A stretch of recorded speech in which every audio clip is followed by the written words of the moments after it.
Here I am at Rock Island Armory in the center of the Mississippi River in Illinois, and behind me is one of the most terrifying weapons in the U.S. arsenal. It is the T131, or the M65 cannon, and it was originally equipped with nuclear shells, and these things were tested and they were deployed in Germany as well as Korea as well as Okinawa. However, this has never been used in war, and these are now decommissioned.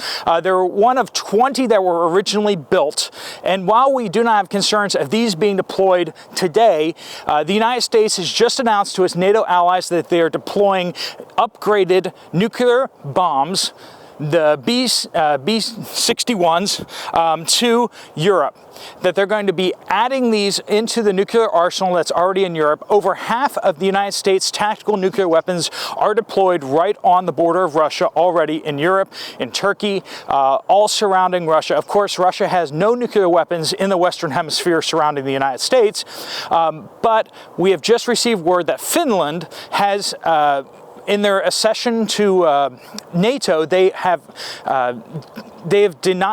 decided not to apply for an exemption for deploying nuclear weapons in Finland. Of course, Finland has a very long border with Russia.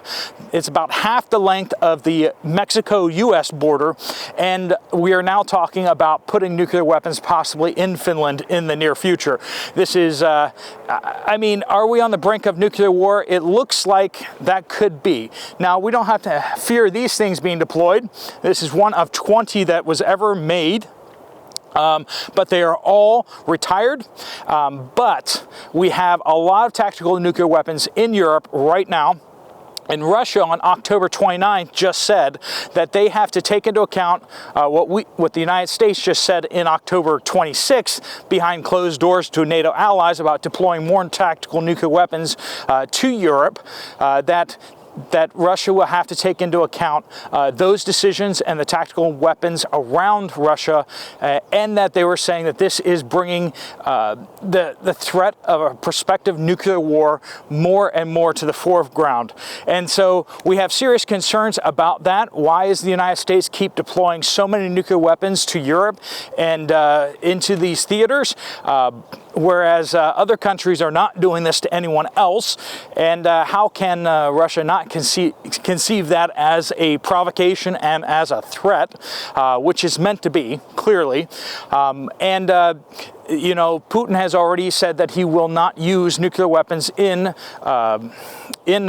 Eastern Europe, and so we are considering these type of things. Obviously, if he did, that would change much of the world, but the United States has a long history of planning on using tactical nuclear weapons on the battlefield at the onset of conflict. And I know that both Russia and the United States have those contingency plans that if there's a major World War III, that they would use these on the battlefield relatively quickly.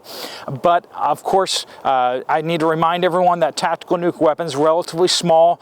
The effects on the United States and surrounding countries would be very minimal unless you were in one of the affected areas that was targeted with these attacks. So if you're in the same country, you would probably feel the shock waves, you would probably see the mushroom clouds, but you would not, it would not be like end of the world unless you were within the blast radius of these things.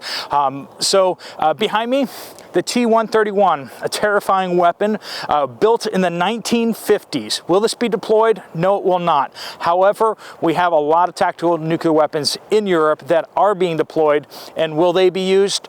Hopefully not, but they are there in case they are needed. If you like this video, you might want to check out this other video right here. Otherwise, I'll see you later. Steve Poplar out.